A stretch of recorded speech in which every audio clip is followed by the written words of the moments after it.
Hey family, I'm Touré Roberts and welcome to Balance, a place where we have meaningful and powerful conversations that we believe will get you aligned and cause you to become the highest version of yourself so that you can do all things well. It is possible.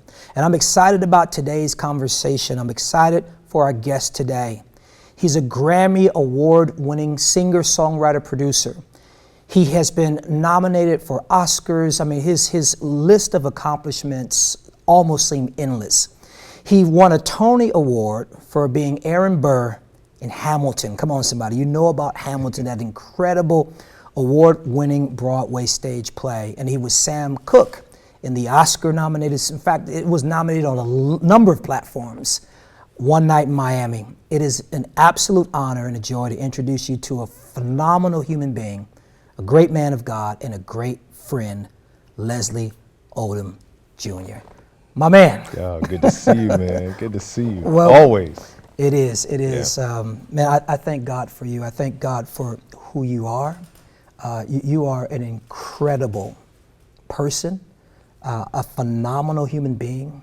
I love not what you do, and what you do is extraordinary, but I love who you are. I love the way that you lead your family, you lead your wife, Nicolette, and your beautiful children, and just who you are to me, a brother, a friend, and who you are to the world. I love your commitment to being a servant when perhaps some who would have reached the level of success that you have reached, and these are accomplishments, but there are things still in the works. So the success is still unfolding, but you've remained balanced, you've remained grounded, and you have not, in the midst of the success, lost your sense of self.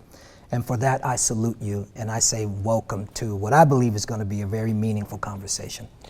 Well, thank you for that, and thank you for all that you've done to keep me grounded and to keep me balanced and to keep me centered. You know, I've been a part of your flock for many years, decades now. Yeah. You're an OG. You're an OG. So part of that balance has certainly been our weekly check-in, and if it's not weekly, sometimes it's monthly. Right, if I'm traveling around, work gets crazy. But whenever I do check in, it I don't know, it just always seems like you've had a word. You've had a word for me that was focusing and centering, and so anyway. No, isn't it awesome? Because you're right. We do talk and we do check in, and we both. I mean, you got a lot more, especially on the entertainment side, going on than I do. But what's interesting is we hardly ever talk about that. We talk about us, and we talk about family, and we talk about life. And I think that it is because of your commitment to self, to being the best version of you. I truly believe that the success and the opportunities flow from that place. So often, I see people in, my line of work and, ministering to people and serving people and counseling. I often encounter people who are, I gotta be successful, I gotta be successful, I gotta be successful, I gotta do this, I gotta be in the right place, I gotta do this. And their life is driven by this idea of success. And sometimes I wonder, whose idea of success is it? And I personally believe it's something that you have to define. But when we talk, we don't even, I think, if we have a 45-minute conversation, 42 minutes of it is, how are we doing, what's going on? Yeah. Those last 3 minutes are, oh, by the way, what you working on? Yeah, For sure. How important is it to you and your process to prioritize self and to make certain that you are balanced and you are well? Well, it's everything. In this business, especially when I entered it, things have changed now, and that so much of it is more in your control than it ever has been before. But when I entered it, certainly there was a great deal of your success that was just not in your control. And probably like everybody, I have a history in my family of, people having mental health issues and things like that over the years, and I was trying to manage that within myself, and because Manage the fear of it, or manage? just essentially stay on top of that, stay on top of my emotional wellness, my mental wellness, but my spiritual fitness, stay on top of that stuff, because it'll drive you mad.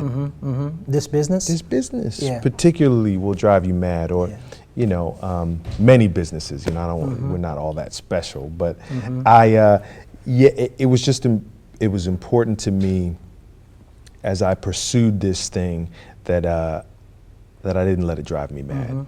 Yeah, you sounds like you had a healthy respect for the industry that you're in. Yeah. And I think this is important, particularly for young entertainers that are watching or listening right now. Sometimes when they're asking for success or that role, or to blow up, to be famous, sometimes they don't know what they're asking for, because they're asking for something that it takes a great deal of mental, spiritual, emotional fortitude and discipline to survive on the level that they're praying about, they're studying for. It sounds like you respect it. You have a healthy respect for the opportunity that you've been presented with. You could have it however you want it, and so if you did get in it in this thing that I do, if you're in it for a bunch of dough, or for chicks, or for some fast cars, or for dudes, whatever you're in it for, you can have whatever you want. But my calling was a little different within it, and I knew that. I knew that the way the blessing that I received when I was in alignment with my calling was unlike, was exactly where I wanted to be. And the blessing that I received witnessing someone else in their alignment was such a gift to me as an audience member. So that's what I wanted to do. Wow. That's why I got into it. And so, when it comes to the success piece, you want it, we all want it. But I've learned that I want it in the way that it is intended for me. I don't want it the way there's really nobody else, that, I can't have it Don Cheadle's way, as brilliant as he may be. I can't have it Denzel's way. I can't have it Brother Chadwick's way. It's like, it's my way or nothing. I love the fact that you called it a calling. And as you know, being a faith leader, a spiritual leader who has, by the grace of God, attracted a lot of entertainers, or a lot of people in the industry to the church, one of the things that I recognized early on was that to be called doesn't necessarily mean that you're going to be a preacher, a worship leader, an usher, a greeter. The calling is about recognizing a gift that's on your life, a grace that's on your life, being a good steward of that grace, right? Just because you're talented and you're gifted doesn't mean you stop working, you stop studying. So it's about recognizing it, sharpening it, following it. A calling leads you somewhere, and understanding that your calling, quite frankly, is not really for you. It is about you because it's on you, but it's not for you. It is something to give to the world. And you're right, there's nobody like you, because there's not supposed to be anyone like you. And I'm thinking about this story. My son, is an actor, and he was a child actor. He started acting when he was 3 years old. And then at 3 years old, oh, you're on set and you're cute. No, this is cute, all that kind of stuff, right?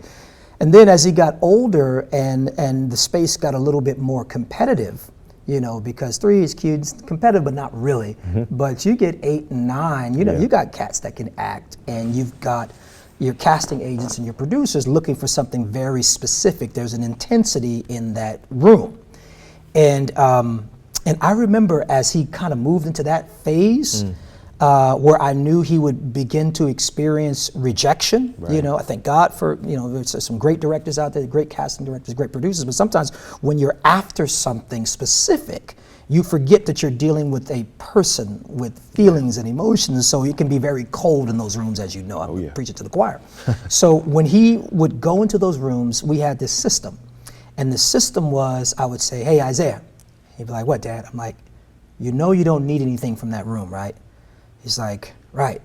I said, you are loved, you are blessed, I love you, you know, your family loves you, you're blessed, you're talented, you're gifted, you know, and regardless of what happens in the room, we're good. You don't need anything. You got a roof over your head, That's right. You're fine, you know. And so I said, you're in that room not to get, you're in that room to give. To share. To share, right? So I said, because if you go in that room needing something, you're in trouble. Yeah. You can't even, it's almost like a deficit mentality versus an abundance mentality. Yeah. And so I would tell him that, and I'd fire him up, and I'd give him a high five going into the room, and he would go into the room, and I wouldn't know what was happening behind those closed doors or whatever, but as soon as he would come out of the room, I would greet him and just high five, man, awesome. And we would go, and we would get ice cream, or we would get some sort of dessert. Right. And it was a lesson that I was teaching him early on. When you're called, when you're gifted, when you have something, that gift is not to get something. It is never to get something. It's never even about you. It's about what you are called to give. And when I think about you and how you approach life and your assignments, it seems to me like you're there to give. Do you feel that way? Like, is that true for you? I mean, you know. Yes. Yeah, it feels like I'm in the service industry. You know, as a matter of fact, like when, or in like hospitality or something. You know, like when I was looking to, at a certain point, I was gonna quit. You gonna quit what? This thing. What? Oh yeah, I was about 30. I was turning 30, and I was, you know, a member of the church, but we weren't as tight then. So I should have texted you, but I didn't have your number then. You should have. But I was turning 30, and I was just really tired of the roller coaster, you know, the up and down. I reached out to a mentor of mine to talk to him about what things I might be able to do with this particular skill set. You know, because it's like, well, I can. That's what we can sometimes, as actors and performers, stand-up comedians, whatever, you know, we can sometimes find ourselves like woefully unprepared for any other business, and we can feel that way. So I was thinking about my skills when I talk about hospitality. I was thinking about my skills. I was like, you know what? I was applying at these like boutique hotels in LA, which I make no bones about me, you know, like it didn't feel to me, you know what, I wanted a check on Thursdays. Like I wanted some stability in my life. And so I was like, yeah, I will like work my way up at one of these little boutique hotels, and in 5-10 years, I will own that hotel. I'll be running, that'll be my hotel, you know, because I thought that I had a unique gift or a calling or a caring. You know, what I cared about was the people in my space. What I cared about was making sure that people felt seen and respected and honored in a space that I was in charge of. And when I fast forward into it, so I didn't quit, obviously, and when I fast forward to what Lin-Manuel had me doing on Broadway 8 shows a week, was really that. Wow. It was welcoming. It was making sure that the audience was with me, making sure that they felt seen and attended to, and cared for. You know, in addition to the storytelling, but almost my primary responsibility as Burr in that show was making sure that they came along. Wow. Isn't it, so you talk about a call, isn't it interesting? Sometimes it's you sensed it. It's the sensing was the same. The channel, you know, because you sensed that calling, and then when it wasn't working the way that you thought it would work, you said, maybe I need to change tracks. Yes. You know? Yes. Almost to the point that you would have given up. And granted, hey, it would be nice to walk into a hotel and see you. You know what I mean? That's Listen, wonderful. I'm sure you get served and yeah. sang and Yeah, all right, that kind right. of stuff. That's wonderful. Right. But the impact that you have through doing what you're doing now would have been, if you would have done something different, it would have been greatly diminished. Let's talk about that, because the calling, and I think it's important to talk about, I know I kind of alluded to the fact that sometimes we believe that if it's not preaching, if it's not singing, if you're not on stage with the Bible in your hand, then you're not called. I actually completely disagree. Yeah. I believe that the calling has to do with impact. Yes. And what lane, it's not so much about the title or what you do, but how can you have the greatest impact with your life? And I think that there are many people who are performers, actors, singers, business people, believe it or not, that are actually called of God, and they haven't been affirmed. That's right. Because all they saw was the preacher with the microphone and the Bible in his hand. All they saw was, Mahalia Jackson of blessed memory. All they saw were the Clark sisters or Fred Hammond, and they deduced that this is the only way that I can have significance in God and in God's kingdom, and it's not true. And you're proving it. People like you are proving it, and so I just want to affirm that, and that's why I called you. And I don't even know if this has ever happened before, but when I introduced you, one of the things I called you was a man of God. And you may not hear that often, but I actually know that you are. And so I affirm that calling. You're making an impact. You're making a difference. But I want to talk about how sometimes when things don't go our way, there is the temptation to throw things away. And thankfully you didn't. And it's reminding me of, quite frankly, a disappointment that we actually experienced together. Yeah. For those of you who don't know, Leslie, I'm going to tell you the whole story. So Leslie called me in 2018, I believe it was. And honestly, nervously. It was really interesting because you were nervous, And Leslie had an idea for a show, a television show, network show surrounding my life. Yes. And now I have had, no one pitched me about a network show, but reality shows all day. I probably turned 20 of those down. Everybody wants to make you a star in that way. Right. You're a star. But you reached out to me, and I heard something in your voice when you presented it. First of all, I heard humility. The first thing I heard was humility. But then I heard a seriousness. This wasn't a game. And then I heard service, that this would be something that I believe would really bless and impact people. Did I think so? Yeah. Man, did I hope so? We got to tell the story, But that's where it started. Yes. And I felt God when you said that. I listened to you really good. I listened to your heart. I listened to the spirit in which you were presenting, and I listened to the outcome that you desired. And I felt the hand of God. And I said, yes, let's talk more. Fast forward, you processed it a little bit more, put a little bit more story and structure to it, and reached out to Kerry Washington, who had a deal with ABC, has a deal, I believe still, with ABC. And you pitched it to Kerry. Kerry loved it. So it's progressing, it's moving. Every step of the way, it's moving, right? So you get it, I like it, you develop it, pitch it to Kerry. Kerry likes it. Kerry takes it to her production company. They like it. We take it to you. I remember when you guys pitched it to ABC. I remember from the first time you pitched to ABC, and you're like, yo, BT.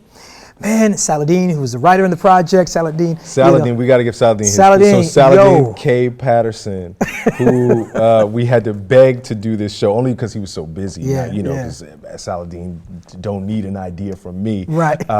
He was already working on his own things, but Saladin now is people would know him because he rebooted The Wonder Years with Fred Savage, who directed our show. That's right. Yeah. Ooh, so you're building. So we're building on something, right? So he sells. You guys sell the show to the ABC executive in the room. Yeah, Saladin I've never seen anything like that. I mean, he really, as a performer, I have never seen anything like that. He talked like he preached. Saladin talked for like 45 minutes straight. He built out this world, and he talked about, it was based on PT, but we had to change the names, and we didn't want it to be literally about your children. And so we changed it, and of course, Pastor Sarah as well. But Saladin told the story about these children and about the parents and about your parents, and it was like we knew them. We had to shoot it because we wanted to meet the people that Saladin had just introduced us to. Anyway. But God all along the way, favor. Progress, movement. So ABC Studio buys the show right there on the spot. We're down on set. We're at the lot. We're on the same sound stage as Seinfeld. It was beautiful. It was beautiful. I remember walking on that set for the first time, and they had built a house. If you guys have ever been to the taping of a sitcom or something like that, the fourth wall is removed so the audience can, watch them on a proscenium. And like, as a fan of sitcoms my whole life, to walk on, it was an idea that we had, and ABC spent millions of dollars to and on this level, have us see it. It had come to fruition. Fruition. All the trades were talking about it, and the trades were calling it a sure thing, right? They were calling, Variety, Hollywood Reporter, Deadline, everybody, it was everywhere. It was happening. And we got the live audience, shot the pilot. Wonderful night. Beautiful night. Funny, fun. Yes. Yeah. We celebrated. It was amazing. We were on high. We're doing this show. And I believe it was April of 2019, we have our bags packed to go to New York for the upfronts to sell the show. We're ready to go. We're waiting on the call. We're set and ready to go. And the call is not coming. And we're like, that's okay. We have faith. Remember how we were encouraging each other in faith? We were starting to get a little, in our faith. We're like, no. We believe it's been God all the way, right? And then at the last minute, we get the call. And network decided not to take the show to series. It was over. What was that like for you? That was next to that moment that I talked to you about quitting. That was my lowest moment in this business. And there's been some low moments, but that was the lowest, only because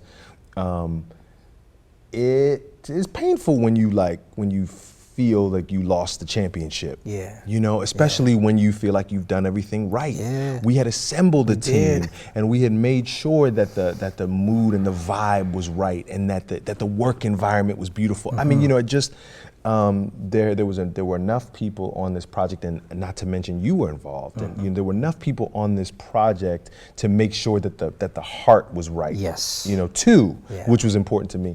So I just. It's like how do you deal with failure when you've done everything right?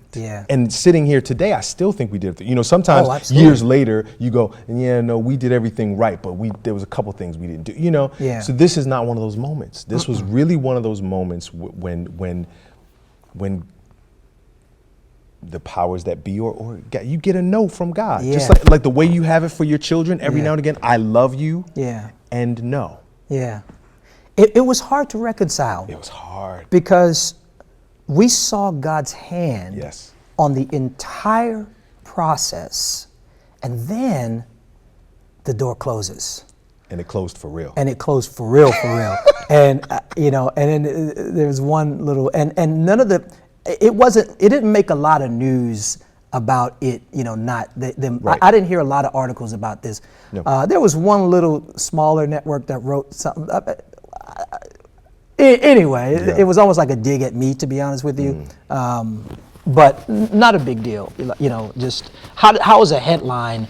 First of all, how am I the headline on the show that's got you and Carrie attached to it, right? I know it's about me, but how am I the headline? I know what you mean. And it speaks to. So I felt like that was a particular writer that was trying to, but the fact that, I'll tell you what helped me, and I'll also tell you just some things that I learned. I'll tell you what helped me is, if we felt God all the way through, okay, we can accept all the blessing, all the, network, studio buying it.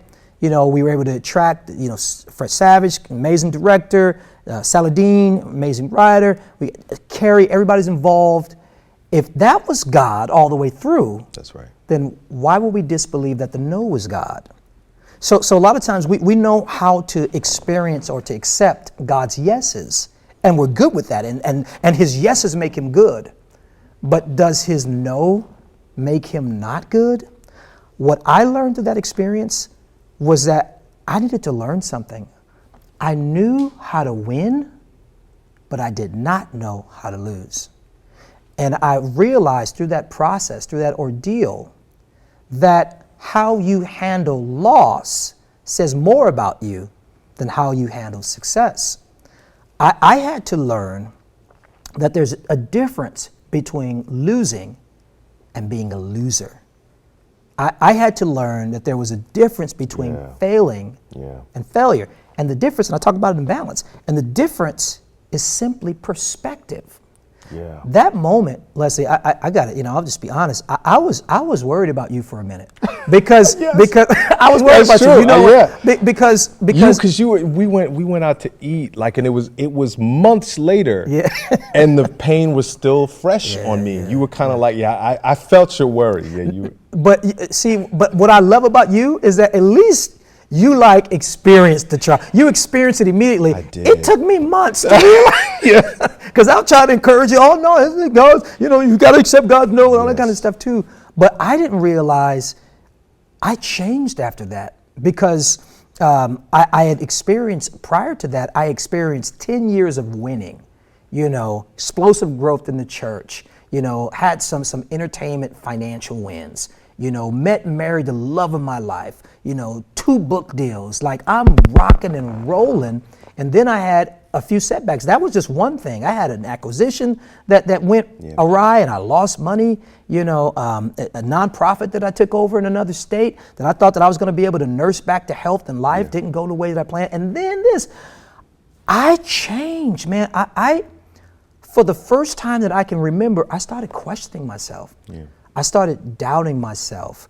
There was a twinkle that was lost in my eye. I didn't realize that experience was trying to shape me. And if I didn't change my perspective, I wouldn't be sitting here today. If I didn't change my perspective, I probably would have dried up and dwindled into some state of mediocrity and missed my purpose. But I learned something.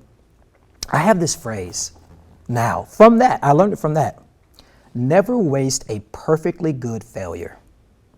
That's powerful. Never waste a perfectly good failure. First of all, it takes the finality out of failure. That word, failure, actually in its original context was not meant to be used to describe a person. It was a legal term to describe bankruptcy. And at the time, we didn't have all those chapters of bankruptcy. Now is, it's over, but not over. Back then, bankruptcy it's over. The job is over. It's a dead end.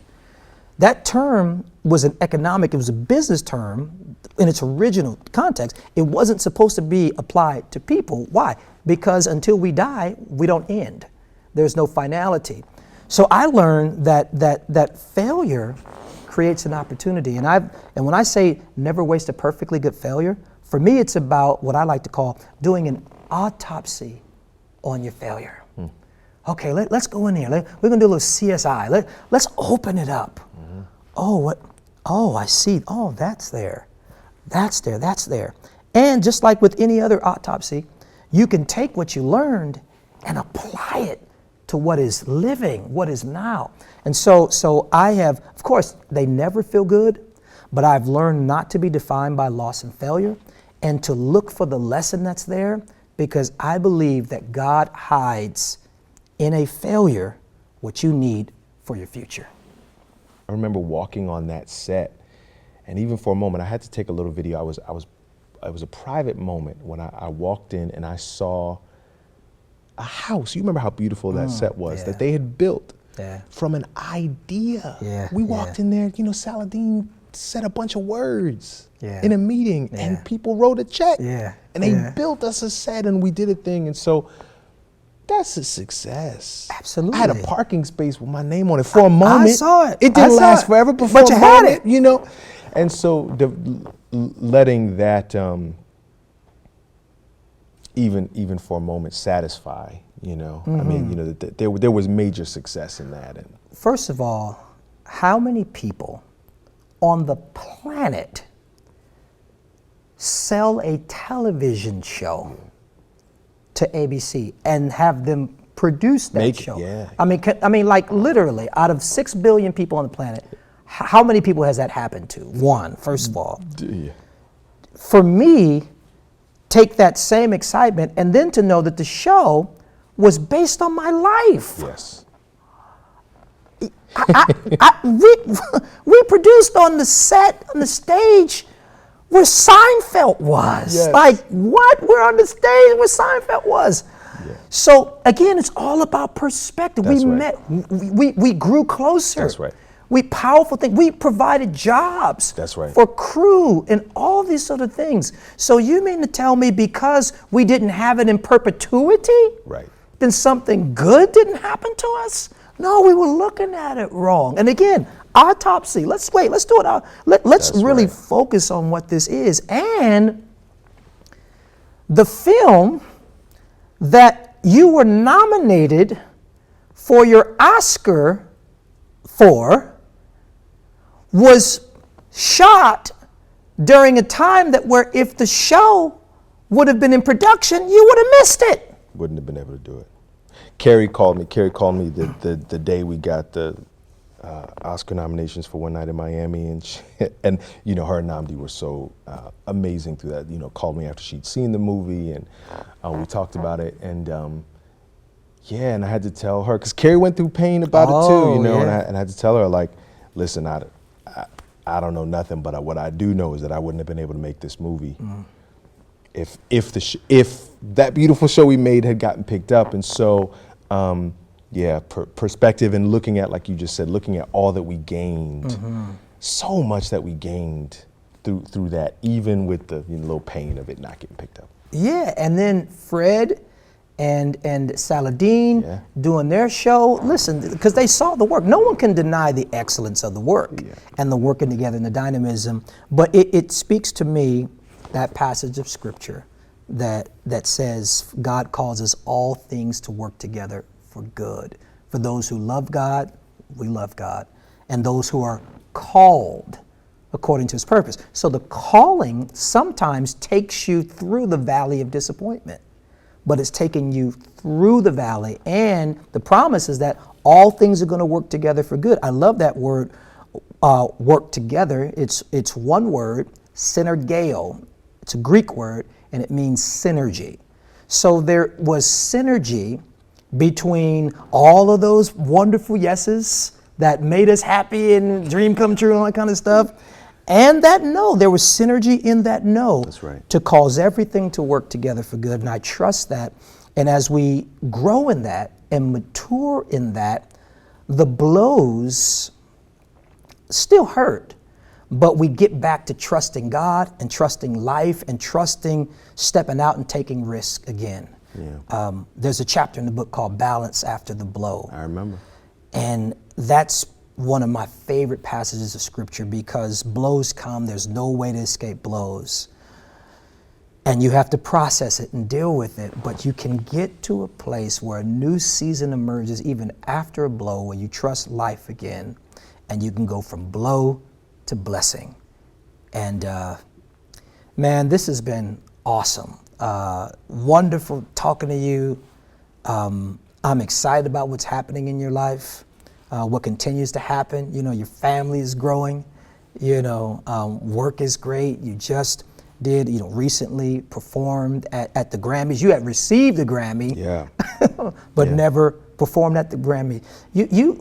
Before we go, talk about that experience. You're a Grammy Award winning, you're a Grammy Award winner. Yeah.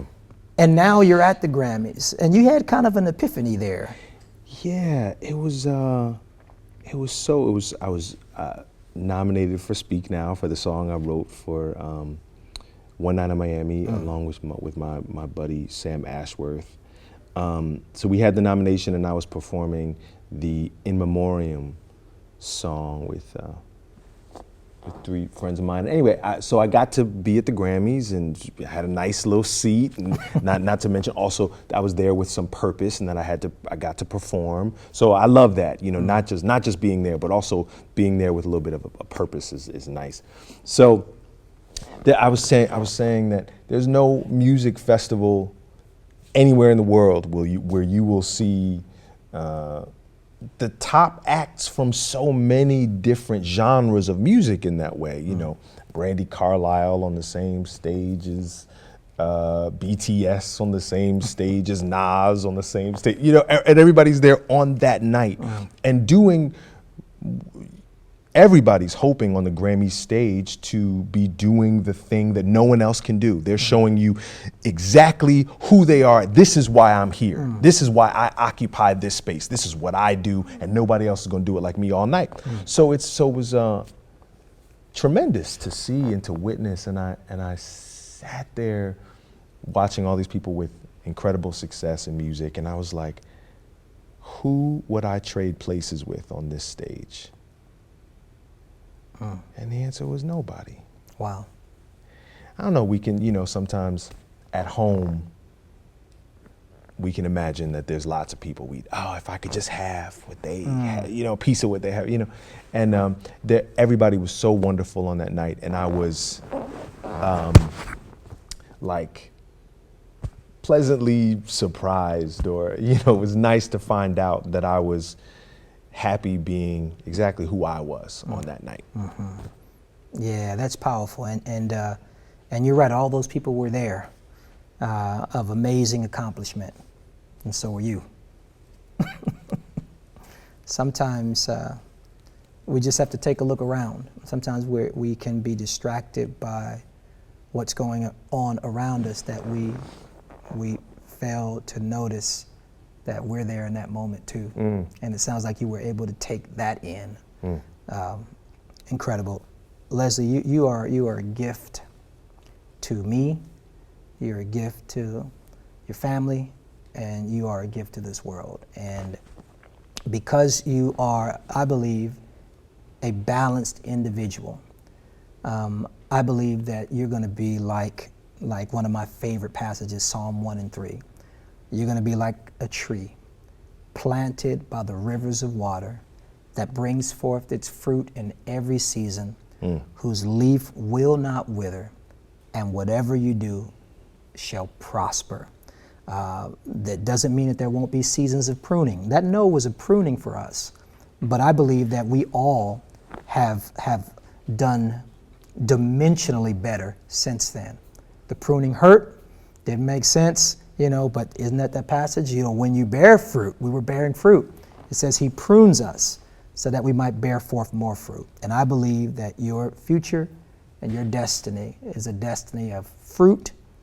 There'll be some pruning, and we'll talk and pray through it when it happens. But it'll be fruit, pruning, more fruit.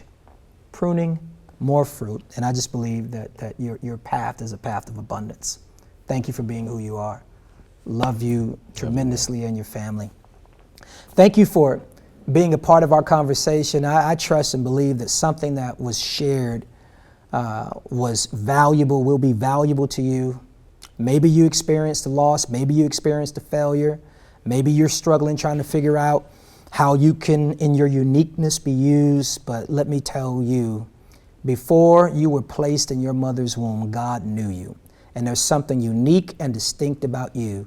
And there's grace assigned to your life to get over every difficulty that comes along with you and I pursuing our calling. We love you. We thank God for you. May you have a beautiful, blessed, and most importantly, balanced life.